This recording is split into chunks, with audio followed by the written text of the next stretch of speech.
membacakan materi pertama, yaitu dasar etika dalam penulisan dasar ilmiah.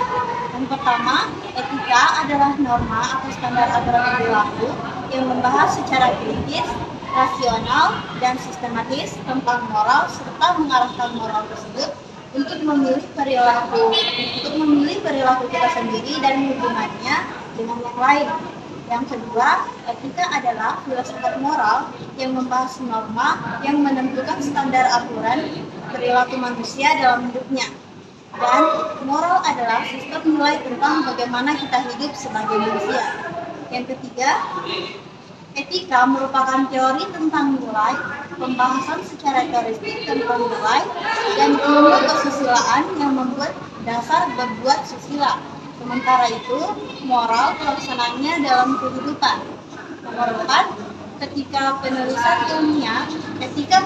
ilmiah adalah norma atau standar aturan perilaku yang harus dilakukan dan yang tidak boleh dilakukan oleh penulis tentang baik dan buruknya dan cara penulisan ilmiah.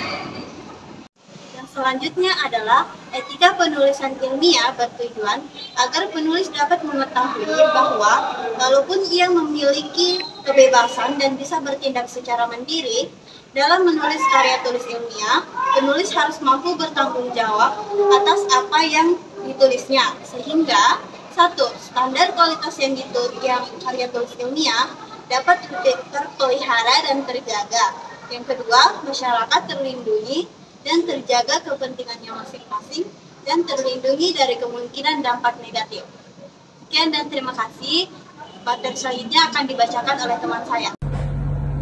Etika dalam penyusunan karya tulis ilmiah meliputi hal-hal sebagai berikut, terbagi atas 6, yaitu: yang pertama, penulisan harus dilakukan secara bertanggung jawab, cermat dan seksama. Yang kedua, karya tulis ilmiah harus orisinil, bukan jiplakan dan hasil karya orang lain. Yang ketiga, menjaga kebenaran, fakta dan manfaat yang disampaikan. Yang keempat, bertanggung jawab atas tulisannya. Yang kelima, menerima saran dan kritik yang diterima dari pembaca, reviewer maupun editor. Yang keenam, menyadari secara sepenuhnya untuk melakukan pelanggaran dalam penulisan karya ilmiah. Nama saya Fitriani. Di sini saya akan membacakan etika dan fungsi dari etika penulisan ilmiah. Etika penulisan ilmiah memiliki beberapa tujuan sebagai berikut. Yang pertama, menjamin akurasi temuan penelitian dan pengembangan ilmu pengetahuan. Yang kedua, melindungi haki peneliti. Yang ketiga, melindungi objek peneliti dari pemalsuan dan kerusakan. Yang keempat, menjaga reputasi ilmuwan. Yang kelima, menegakkan etika moral dalam berperilaku. Adapun fungsi dari etika penulisan ilmiah yaitu sebagai bagian sistem iptek yang menentukan kemajuan ilmu pengetahuan. Yang kedua, memelihara hati nurani diri peneliti dengan berpegang pada moralitas peneliti. Yang ketiga, mengawal penghormatan pada nilai-nilai etika dalam penelitian. Dan yang terakhir, membangun iklim penelitian yang sehat, kuat, dan bermartabat. Memaparkan materi sifat etika penulisan ilmiah. Yang pertama, kejujuran atau honesty. Kejujuran adalah sifat dan syarat dasar yang harus dimiliki oleh penulis. Penulis dituntut untuk mengungkapkan apa adanya secara baik agar tidak menyimpan dari kaidah yang sudah baku sehingga tulisannya dapat lebih mudah dapat dipertanggungjawabkan. Kedua, bebas dari plagiarisme. Penyusunan karya tulis ilmiah harus bebas dari plagiarisme, yaitu penggunaan suatu gagasan, hasil, pernyataan, ataupun kalimat orang lain yang diakui sebagai karya tulisnya tanpa menyebutkan sumbernya. Pencantuman sumber itu sangat penting guna memberikan penghargaan kepada penulisnya berupa pengakuan yang semestinya atas tulisan tersebut. Ketiga, menjunjung hak cipta berkaitan erat dengan hak atas keaslian hasil temuan ilmu dan pengetahuan.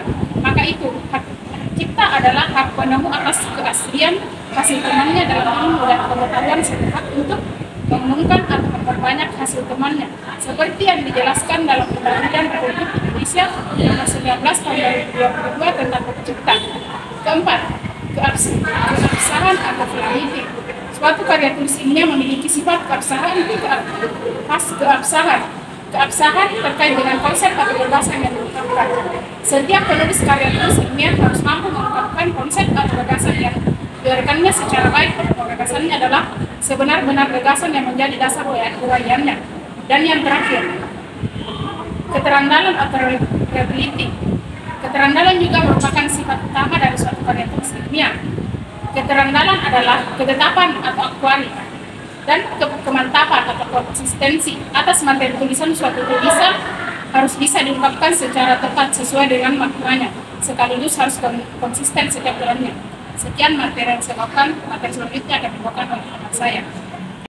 Bentuk pelanggaran ilmiah terbagi atas 5. Yang pertama yaitu fabrication atau pemalsuan hasil penelitian. Yang kedua yaitu falsification atau pemalsuan data penelitian. Yang ketiga yaitu plagiarisme atau pencurian proses objek atau hasil dalam mengajukan usul penelitian. Yang keempat yaitu explication, pemerasan tenaga peneliti dan pembantu peneliti.